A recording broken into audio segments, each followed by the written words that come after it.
कभी कभी वो रात और वो मंजर याद आता है तो मेरा दिल दहल उठता है। आखिर वो क्या था? वो महज मेरा ख्वाब था या हकीकत जिसे मैं आज तक भूल नहीं सका। जब कभी वो वाक़या मुझे याद आता है तो खौफ के मारे मेरे आज भी रोंगटे खड़े हो जाते हैं। उस रात की सारी घटना मेरी आंखों के सामने से एक फिल्म की भांति चलने लगती है। भयानक और अंधेरी रात, ऊपर से सुनसान इलाका, बड़ा सा उजड़ा कमरा, फिर कंडक्टर की लाश का यूं मिलना। ना जाने उस रात क्या होने वाला था, लेकिन उस रात सच में बच गए। अगर वो ना होता तो शायद हम सब भी उस कंडक्टर के साथ अपनी जान से हाथ धो बैठते। लगभग 20 साल पहले की बात है। मैंने अपने परिवार के साथ जयपुर घूमने का कार्यक्रम बनाया। बेटा बहुत दिनों से जिद कर रहा था कि पापा मुझे राजस्थान घुमाने के लिए ले चलिए। सो मैं उसकी बात मानकर उसे जयपुर घुमाने को राजी हो गया। मैं और मेरी पत्नी रीमा, बेटा संयम घर से जयपुर के लिए रवाना हो गए। हमने 2 दिन में पूरा जयपुर घूम लिया, लेकिन मेरे पास अभी 2 दिन की छुट्टी और बची हुई थी। तो मैंने सोचा क्यों ना अजमेर शरीफ भी हो आते हैं। चूँकि हमारी ये प्लानिंग अचानक हुई थी तो हमें जल्दबाजी में बस का सहारा लेना पड़ा। उस बस में जो भी यात्री थे, खासकर बुजुर्गों की संख्या ज़्यादा थी। हमारी जैसी केवल एक ही फैमिली थी। बस में यात्री भी कम ही थे, क्योंकि बस भी थोड़ी खजारा थी, इसीलिए शायद उसमें ज़्यादा यात्री नहीं बैठे होंगे। करीब रात के 8 बजे बस अपने गंतव्य की ओर रवाना हो चली। हम तीनों अपनी अपनी सीटों पर टेक लगाकर बैठ गए। संयम तो सो ही गया, लेकिन मुझे और रीमा को बीच बीच में हल्की हल्की झपकी आ रही थी। एक तो वीरान और अनजानी जगह, ऊपर से खजाड़ा बस में मुझे अनकंफर्टेबल लग रहा था। ड्राइवर को भी शायद बहुत जल्दी थी गंतव्य तक पहुंचने के लिए, इसीलिए वह बस को तेज रफ्तार में भगाई जा रहा था। अंदर से डर भी लग रहा था कि कहीं बस को ठोक ना दे, क्योंकि अंधेरा घना था। साथ में सुनसान सड़क के किनारे, जिन पर ना कोई घर दिख रहा था और ना सड़क पर भी इक्का दुक्का वाहन ही दिखाई दे रहे थे। कुछ बुजुर्गों ने ड्राइवर को टोका भी कि बस की रफ्तार जरा धीमी करो। कुछ समय तक तो उसने बस को धीमी रफ्तार में चलाया, लेकिन कुछ देर के बाद उसने फिर से बस की रफ्तार बढ़ा दी। एक बुजुर्ग ने फिर से ड्राइवर को टोका कि बस की रफ्तार कम करो, लेकिन मना करने के बावजूद भी ड्राइवर ने रफ्तार बढ़ा दी। तब ड्राइवर ने जवाब दिया कि अंकल जी, मैं जो कर रहा हूँ वो बिल्कुल ठीक कर रहा हूँ। मैंने सुना है ये इलाका अच्छा नहीं है इस जगह, और हम इस इलाके को जितनी जल्दी पार करके आगे बढ़ जाएं उतना ही अच्छा। ड्राइवर की बात सुनकर सबने कहा कि चलो ठीक है। बस तेज रफ्तार से आगे बढ़ रही थी। तभी एक आवाज के साथ बस का थोड़ा संतुलन गड़बड़ाया और बस थोड़ी दूर बढ़ी और रुक गई। अब सब सकपका गए कि अचानक ये क्या हुआ।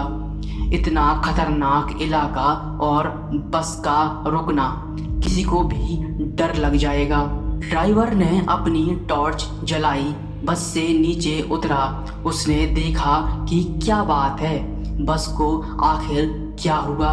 कुछ देर के मुआयने के बाद उसे पता चला बस के पीछे के ओर के दोनों पहिए पंचर हो चुके हैं। बस में एक्स्ट्रा पहिए भी नहीं हैं जिससे उसकी मरम्मत हो सके। अब क्या किया जाए, सभी सोच में पड़ गए। रेतीली अनजान जगह, अवस की गहरी काली रात्रि, जंगली जानवरों का डर और बस का यूं खराब हो जाना, सबके तो जैसे हाथ पैर उखड़ गए। क्या करें क्या ना करें, किसी को कुछ समझ में नहीं आ रहा था। तभी कंडक्टर को थोड़ी दूर एक रोशनी दिखाई दी। उसने सबसे कहा कि देखो वहाँ रोशनी दिखाई दे रही है, हो सकता है कि वहाँ कोई गांव हो, चलो सब वहाँ चलते हैं, शायद रात भर के लिए कोई सुरक्षित जगह मिल जाए। अगर एक कोठरी भी मिल गई तो सब वहाँ एक साथ बैठकर रात गुजार ही सकते हैं। सब कंडक्टर की बातों से सहमत हो गए। सब ने अपना अपना सामान उठाया और चल पड़े उस रोशनी की ओर। जैसे ही वो सब उस रोशनी के नज़दीक पहुँचे तो हमें एक बड़ी सी कोठरी दिखाई दी, जिसे देखने से लग रहा था कि वो बहुत पुरानी समय की है, जहाँ भूले भटके मुसाफिर रुकते होंगे। सब कोठरी के दरवाजे के बाहर खड़े हो गए। ड्राइवर ने हिम्मत करके दरवाजे की सांकल खटखटाई। एक बहुत ही बूढ़े व्यक्ति ने दरवाज़ा खोला। उनके सिर पर एक पगड़ी थी, गले में पुराने जमाने का कोई आभूषण था, कानों में भी कुंडल पहन रखे थे। कुर्ते के ऊपर उन्होंने एक सदरी पहन रखी थी, कमर में धोती, पैरों में पुराने जमाने की ऊंट के चमड़े की बनी मोजड़ी पहन रखी थी और हाथ में एक लठ ले रखा था। वो और उनका पहनावा बहुत ही अजीब लग रहा था। तभी कंडक्टर ने बड़ी हिम्मत करके कहा, ताऊसा बस पंचर हो गई है, हम सबको रात गुजारने के लिए अगर आपकी कोठरी में जगह मिल जाती तो बड़ी मेहरबानी होती। उस कोठरी के मालिक बोले, डरने की कोई ज़रूरत ना है, ये सराय तो मैंने भूले भटके मुसाफिरों की मदद करने के लिए बनाई है। मैं चौधरी सुमेर सिंह और मारी घरवाली धन्नो ही मुसाफिरों का ख्याल रखते हैं। आप सब लोग भीतर पधारो, जो हम दोनों से बन पड़ेगा सो आपकी मदद करेंगे। कंडक्टर बोला, बहुत बहुत धन्यवाद ताऊ साहब, बड़ी मेहरबानी जो इस अनजान जगह में आप हमारी मदद करने को राजी हो गए। सुमेर सिंह बोले, इसमें धन्यवाद की बात क्या है, ये तो हमारा फर्ज है। मारे को बहुत खुशी हुई जो आप लोग मारे यहाँ पधारे। ये रहा पानी से भरा मटका, एक बड़ी सी डलिया में पूड़ियाँ रखी हैं और उस बड़ी सी बटोली में आलू की तरकारी होगी। ये रहे पत्तल और आप सब अपना खाना परोस लीजिए। महिलाएं धन्नों के पास चली जाएं और पुरुष मेरे साथ आ जाइए। जल्दी से सब खाना खा लो और जिसे बाहर का काम निपटाना है वो निपटा लो, क्योंकि 12 बजे के बाद कोई भी बाहर नहीं निकलेगा और ना मैं किसी को बाहर निकलने दूंगा और कोई भी इसका कारण नहीं पूछेगा।